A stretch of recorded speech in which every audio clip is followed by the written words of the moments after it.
와 커넥션 5화 역시 오늘도 정말 스펙타클한데요. 70분이라는 시간이 어찌나 이리 빨리 지나가 버리는지 이 드라마를 보고 있으면 한 편의 영화를 보고 있는 것 같은데요. 재경이 누군가에 의해 레몬뽕에 중독되고 이제는 레몬뽕이 없으면 더 이상 버티기 힘든 상황이 되었잖아요. 그럼에도 준서의 죽음과 약에 관련해 수사를 하기 위해 그 누구에게도 자신의 약 중독에 대해서 말할 수 없는 것이 안타까울 뿐입니다. 약에 중독된 사람들의 모습을 적나라하게 좀 더 사실감 있게 보여주기 위해 15kg 체중을 감량했다고 했는데요. 그래서일까요?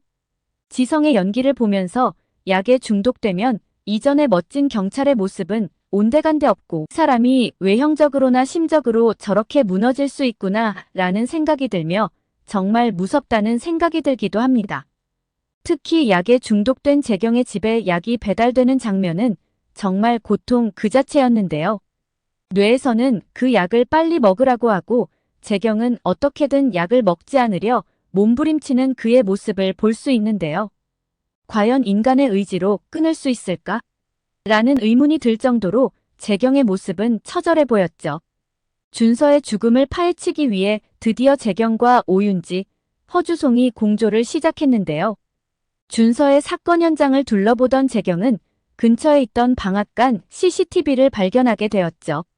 그리고 CCTV를 복사하기 위해 차량으로 USB를 가지러 간 잠깐 사이 방앗간 주인은 누군가에 의해 살해당하는데요. 역시 그의 살해 목적은 방앗간 주인이 아니라 그곳에 있던 CCTV였죠. 하지만 완벽하게 처리했다 싶었지만 재경은 죽어가던 주인으로부터 CCTV가 담긴 USB를 건네받게 됩니다. 재경은 준서를 태워다 준 택시를 보게 되고 그 택시 운전자는 바로 노규민이라는 것을 알게 되는데요. 이 노규민의 정체는 바로 고교 시절 동창이고 재경과 준서가 절교하게 된 결정적인 사건에 연관되어 있는 인물이죠. 그가 왜 준서를 그 장소에 태워다 줬는지는 차차 밝혀져야 될 부분인 것 같습니다. 그리고 그가 준서와 깊이 연관되어 있다는 것을 알 수 있는 부분은 택시 회사도 그만두고 집도 급하게 이사를 했다는 것이죠. 그것도 준서가 죽은 바로 직후의 말입니다. 그런데 중요한 것은 노규민은 원종수와 박태진 등과는 관련이 없어 보이는 듯한데요. 왜냐하면 정윤호가 CCTV 존재 여부를 확인한 후 방앗간 주인을 살해하고 그가 바로 찾아간 사람이 노규민이었죠.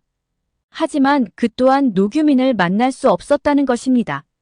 재경은 6개월 전에도 준서가 죽은 공사 현장에 다녀갔다는 사실을 알아내게 되었는데요. 그 방앗간에서 어떤 내용이 찍혀있는 CCTV를 받아갔다는 사실까지 알아내게 되죠. 그 CCTV에는 어쩌면 이명국의 죽음에 관련한 단서가 될 수 있는 뭔가가 찍혀있지 않을까 생각됩니다. 보험회사를 운영 중인 허주승은 드디어 준서가 세운 오디오 파일 사업장 주소를 알아내게 되는데요. 그리고 세 사람은 그 장소를 방문하게 됩니다. 그곳에서 의문의 고등학생으로 보이는 민현우를 만나게 되죠. 그는 재경과 오윤서가 방문할 거라는 걸 모두 알고 있었고 이는 준서가 사전에 알려줬다고 하는데요. 그런데 의문은 민현우가 준서와 관련해서는 그 이상 어떤 내용도 이들에게 말하지 않는다는 것이죠. 어쩜 현재로서는 그들 또한 완벽하게 믿을 수 있을까? 라는 생각에서 지켜보려고 하는 것일 수도 있다는 생각이 듭니다. 분명한 건 민현우에게 준서가 이 사건을 풀 수 있는 무언가를 맡겨놓았을 거라는 얘기죠. 두 가지를 추측해 볼 수 있는데요. 첫 번째는 공사 현장에 있는 방앗간에서 6개월 전에 다운받아간 CCTV 영상이죠. 두 번째는 박준서가 일기 닥터로 보이는데요. 그가 죽은 후 약 공급에도 어려움이 있었고 윤 사장도 닥터와의 연락이 어렵다는 얘기를 했었죠. 또 약조 직원인 공진욱이 윤 사장의 협박으로 약을 급하게 공급받기 위해 룰을 어기고 닥터에게 전화를 했었는데요. 중요한 건 현 닥터는 그 내용을 전혀 모르고 있었다는 것이죠. 이 말인즉슨 일기 닥터는 죽고 현재 닥터는 이기인 또 다른 인물이라는 것이죠. 준서는 자신이 모든 것을 이전으로 돌려놓겠다고 했었는데요. 그 말은 고교 시절에는 자신이 불합리한 것을 보고도 어떤 협박에 의해 입을 다물었지만 더 이상 그렇게 하지 않겠다는 것으로 해석이 되는 부분인데요. 아마도 원종수와 박태진 등 친구들이 자행하고 있는 약정보에 대해 세상에 터뜨리려고 준비를 한 것 같습니다. 능력 있는 경찰과 기자가 필요했던 것이 아닐까 싶습니다. 이러한 내용을 친구들은 분명 눈치를 챘을 듯한데요.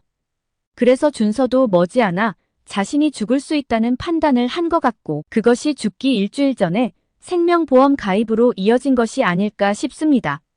그리고 이 모든 결정적인 자료는 아마도 민현우가 키를 가지고 있지 않을까 싶습니다. 또한 재경과 윤서한테 문자를 보낸 것도 아마 민현우가 준서의 부탁을 받고 지속적으로 보낸 것으로 보이는데요. 준서 자신의 죽음에 약이 관련되어 있다는 것을 암시하기 위해서 말이죠. 아마도 조만간 민현우가 재경이한테 다시 연락하지 않을까 싶습니다. 오늘 영상은 여기까지입니다. 구독, 좋아요는 제게 큰 힘이 됩니다.